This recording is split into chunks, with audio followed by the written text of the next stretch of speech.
ఎంత చెప్పినా? 96,000 ప్లస్ 96,000 చెప్తున్నావు. 96,000 పళ్ళు కడల మలుపులా? ఇది 6 పళ్ళతో ఉంది. ఇదేం చెప్పినావు? 86,000. ఓకే. 2 పక్కలు అవుతుందా ఏమన్నా? ఎటువంటి ఇప్పుడు ఎట్లుంటే అట్లా పోతాయి. సరే మరి ఇప్పుడు 9908049289 పేరేనా? ధనుంజయ. ఎక్కడి నుంచి వచ్చారన్నా? జొన్నగిరి. సో మరి కడేసి చూసిన మెసేజ్ రాను.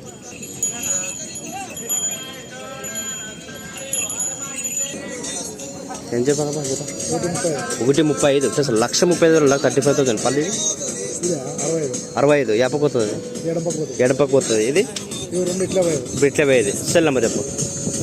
99 49 92 42 72. పేరు? శత్రుగున్నారాయణ. ఎక్కడి నుంచి వచ్చారు? ఆలూరు.